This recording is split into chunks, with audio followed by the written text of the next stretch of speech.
I was ranked to match in orthopedic surgery before 4th year of medical school had even started. I'd done 3 ortho rotations as a 3rd year, and I was showing up to orthodidactics every single week, regardless of what other rotation I happened to be on. I was suturing lacerations on my own. I reduced a dislocated finger joint under the chief resident's supervision, and he'd even told me he trusted me more than his intern residents. I don't know if I actually believe that or not, but you know what? It made me feel good at the time. At the beginning of my M4 auditions, residents at other institutions were calling me the chief medical student. It's kind of a joke, but you know what? Again, it made me feel good at the time.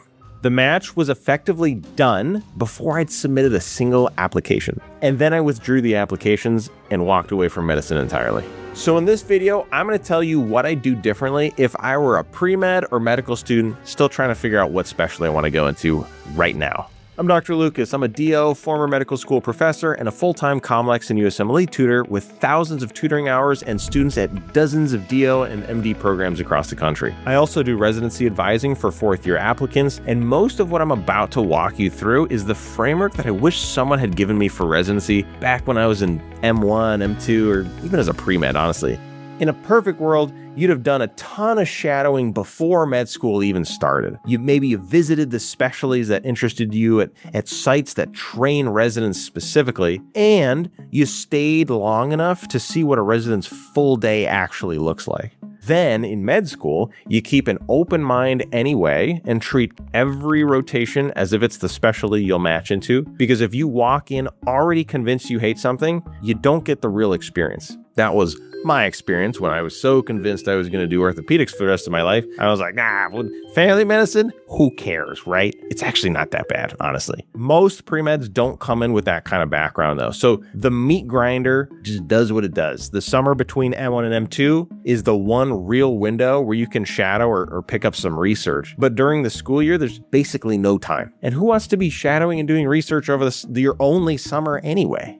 Now, early specialty preferences tend to come from what you enjoy in class, right? Like your 1st year, 2nd year of med school. But the classwork isn't the job. Loving endocrinology lectures because you like zebras doesn't mean you'll love being an endocrinologist, where most of the daily work is like diabetes management.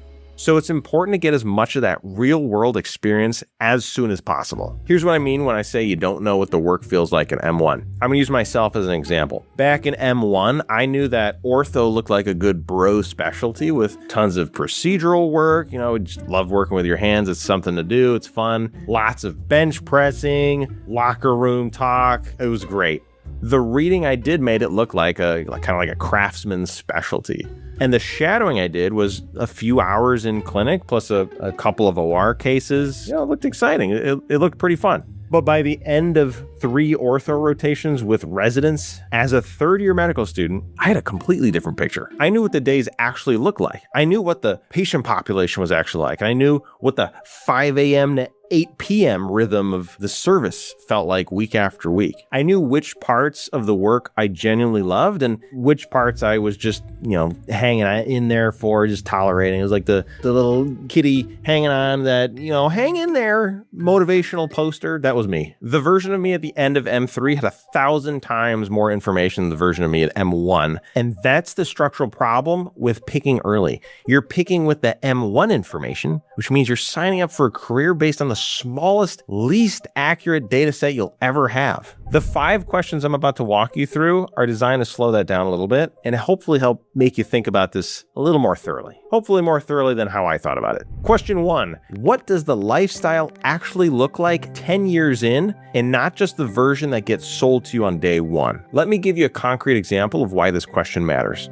Emergency medicine has one of the best schedules in clinical medicine. It's literally shift work. You don't take the work home with you because there's no call. You can pick up how many hours a week you want to work as an attending, and you can keep your schedule as busy or free as you like. If you want to take 2 weeks off to go fly to Madrid, pull up, queen. Do you want to work nights so you can go to the gym in the middle of the day and brood like Batman at 3 a.m.? King. I hear you. If you make a list of specialty lifestyles, EM is definitely toward the top on paper. Oddly enough, emergency medicine is one of the highest burnout rate specialties. And for a long time, I couldn't make sense of those two things. How does the specialty with the freest schedule have some of the highest burnout? than I did an emergency medicine rotation. It was late one night, probably, I say around 1 a.m. The ED was pretty quiet, which you're never supposed to acknowledge out loud, by the way, but I don't know, maybe I had. Right then and there, a patient had just walked in with abdominal pain. That's when I heard the EM attending I was rotating with he was at the nurse's station. He was so loud enough that literally everyone could hear him. His exact words were, "Why would you come into the hospital at 1 a.m. with a tummy ache?" Honestly, it's kind of based. Seriously though, I imagine this guy at some point in his career really cared, probably really loved EM, right? Hopefully that's why we all went into medicine. And now he's just audibly losing his mind because he had to stop watching Game of Thrones for 10 whole minutes in the middle of his shift. He must have been in the middle of one of the nude scenes. So, like the whole series. Anyway, I'm not telling you this story to dunk on the attending. I actually have a lot of empathy for what brought him to that point. The reason this story is in the video is because it's what burnout looks like up close when you've been doing this for too long with too little structural support.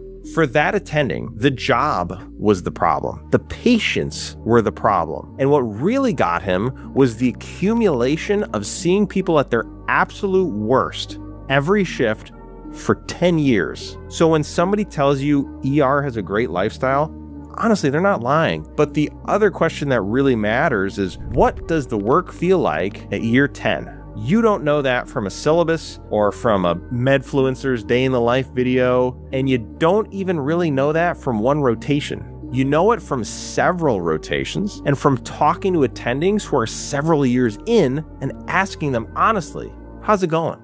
Question 2, is the money worth the grind? Let's face it, money matters. As much as we all want to pretend we're like these selfless saints who would die for our patients and live a modest life, a humble life without any possessions, that's fake news, okay? Why do you think our parents always told us to be doctors when we were growing up? It's certainly not so you can get stuck on a cruise ship flanked by hantavirus. It's so you can make that moolah and take care of yourself and maybe them too when they're a little too old to wipe properly. Passing the ball of financial responsibility like Kobe over here. Yay!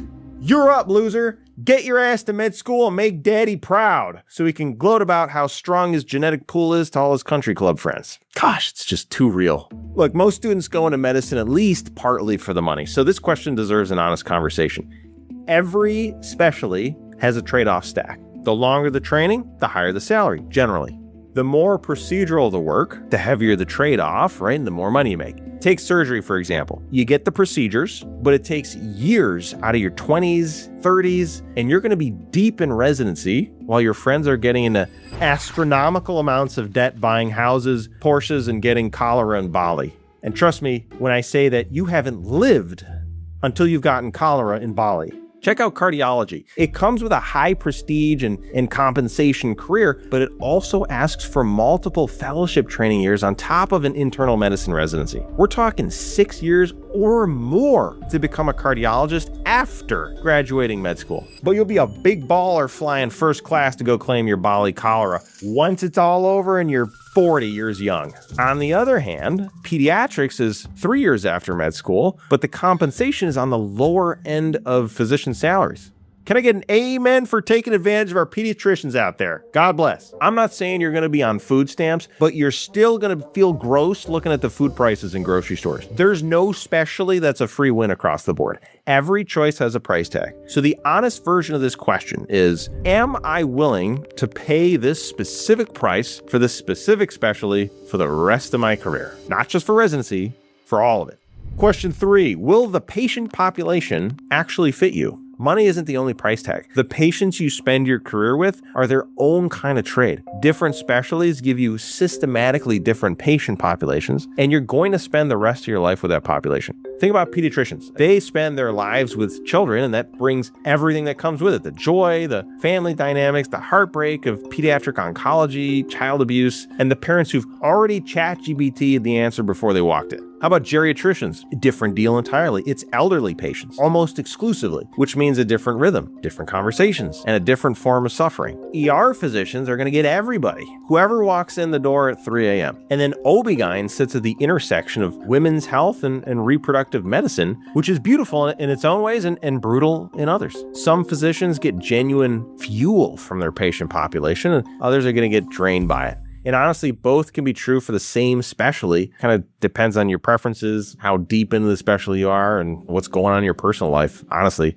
So the honest version of the question is, does this patient population actually fit who you are? Not who you think a doctor should be, who you actually are and who you want to take care of. And who knows, maybe you just want to sit in a dark room all day and read x-rays. Now, you won't know that from first year. Maybe pre-med, actually. Maybe pre-med if you do a ton of shadowing. But hold off on an unwavering decision until you've got the information from plenty of real clinical practice in M3 and M4. Question 4, are you actually built for this specialty? I'll use myself as an example again. I am a massive introvert, at least I was. It gets better. The pit stains gradually get smaller over time when I go out in public. I know, it's hard to believe. Coming from someone as charismatic and handsome and jacked. Oh, sick.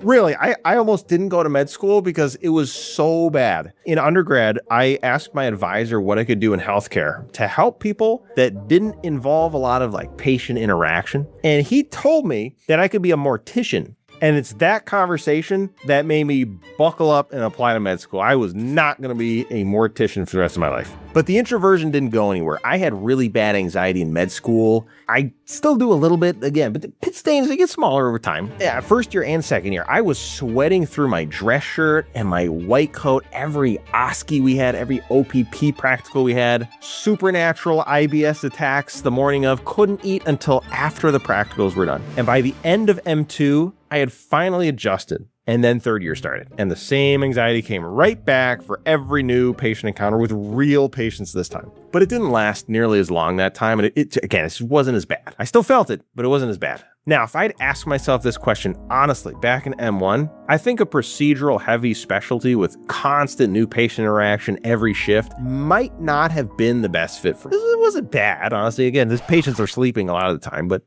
still.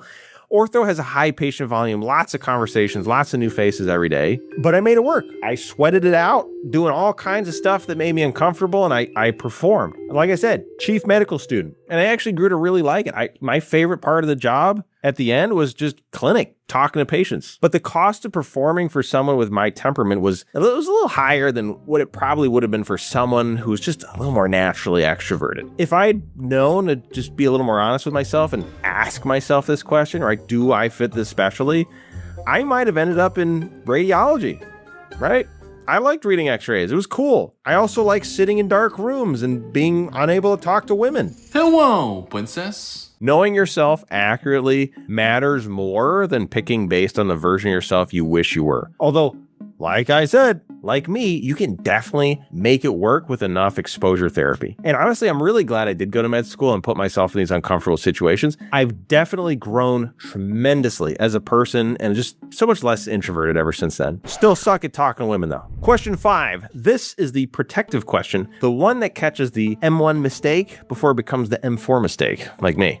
And unfortunately, you really can't answer this question until you rotate through it. And even then, you're just going to be going based on 1, maybe 2 months worth of rotations and praying your intuition is correct. Does the version of you that has now done the rotation still want to do the specialty? Again, I was an ortho gunner my first year throughout all of med school until halfway through 4th year. I came in knowing with 100% confidence that I was going to be an orthopedic surgeon. But 3 years later, I had this strange thought wash over me. After just the very first rotation, I kind of don't like this. Just fluttered across my mind. It was absolute blasphemy, though. Blasphemy. I mean, that was my whole identity. It was everything I'd been working toward for years. Everything my parents and friends knew me for. And more importantly, everything that I knew me for. Again, it was my whole identity. Short king ortho bro. I'm 5'2", by the way.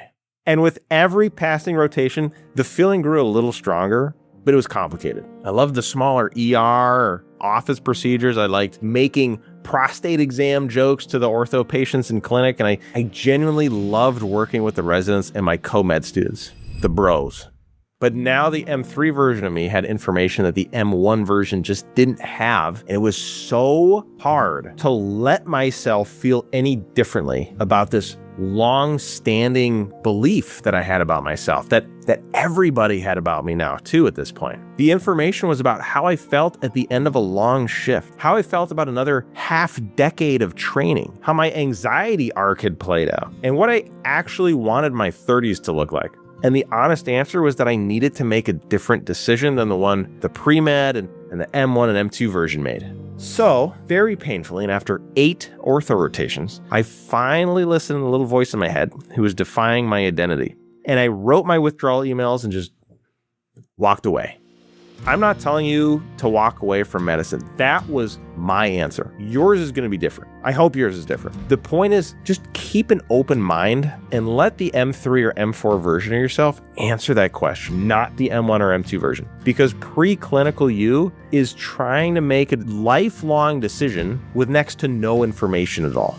If this hits something in you and you want to keep working through it, come hang out in the free pre-educated school community. That's school with a K, because we're cool.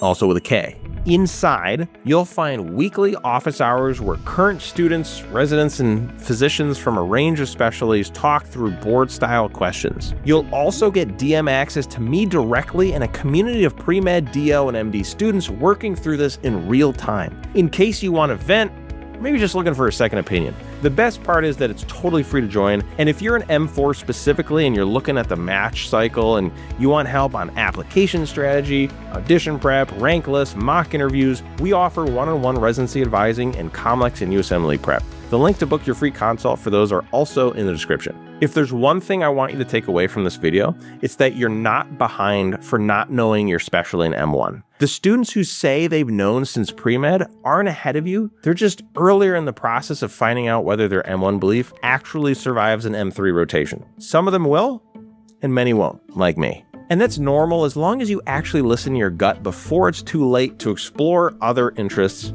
like it was for me. So here are the 5 questions one more time. What does the lifestyle actually look like 10 years in? Is the money worth the grind? Will the patient population fit you? Are you built for this specialty? And does the version of you that actually rotated through this still want it? Sit with all 5 before you commit. You got this.